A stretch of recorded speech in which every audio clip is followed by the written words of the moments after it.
Buhay na namang muli ang fighter jet project ng Philippine Air Force sa ilalim ng AFP Modernization Program matapos ang napabalitang pagbebenta ng US government ng kanilang mga F-16 fighter aircraft na kung saan nasa 20 units ang kanilang inaprubahan na sinasabing nagkakahalaga ng nasa $5.58 billion o nasa lagpas 300 billion pesos.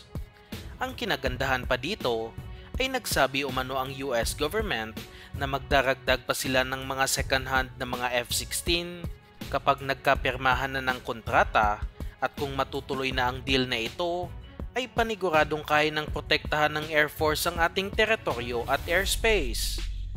Kailangan na rin ito sa ngayon lalo na't naghihingalo na rin ang ating mga FA-50 na nasobrahan na sa paggamit dahil wala na rin naman tayong iba pang mga fighter jets. Kaya dapat madaliin ang pagbili sa mga F-16 upang makarating ito sa lalong madaling panahon.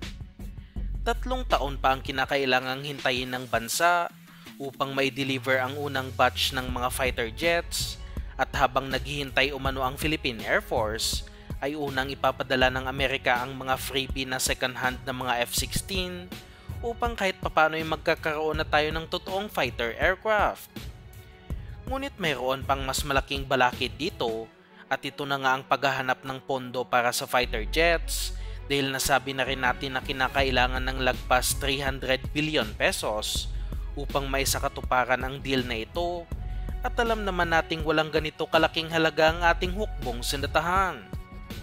At dahil nga sa alam na rin ng Philippine government ang problemang ito, mukhang nahanapan na nila ng solusyon ng problema sa budget dahil seryoso na umano ang Department of National Defense na nagmamadali na rin sila sa ngayon na makabili ng bagong fighter jets upang makarating ang mga ito bago bumaba sa pwesto si Pangulong Marcos.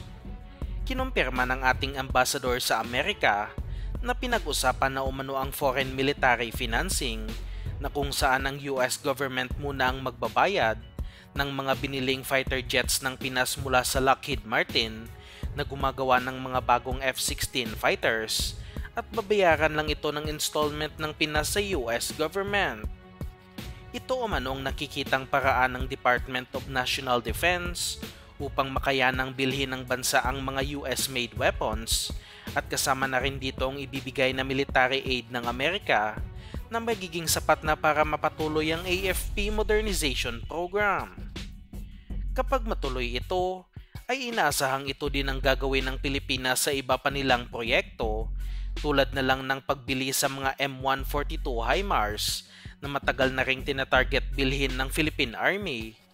na magiging kritikal din sa pangdepensa sa coastline ng Pilipinas, mga National Advanced Surface-to-Air Missile System o NASAMS na magiging kritikal naman sa air defense ng bansa lalo na't nasubukan na rin naman ang kakayahan nito sa Ukraine.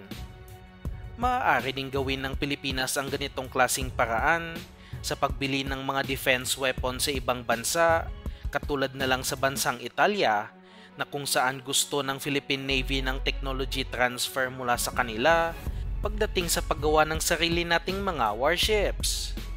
Ngunit bago mangyari ito, ay kailangan munang bumili ng ating bansa ng maraming Italian-made warships at isa na nga sa ating nakikita na dapat bilhin ng bansa ay ang kanilang Bergamini-class frigate na mas malaki at mas maraming armas kumpara sa ating Miguel Malvar frigates at ang kanilang Town de Revel-class warship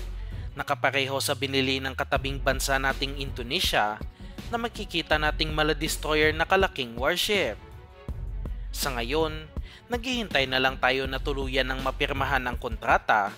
at sana'y magtuloy-tuloy na muli ang AFP Modernization Program lalo na't nakasalalay dito ang soberanya ng ating bansa.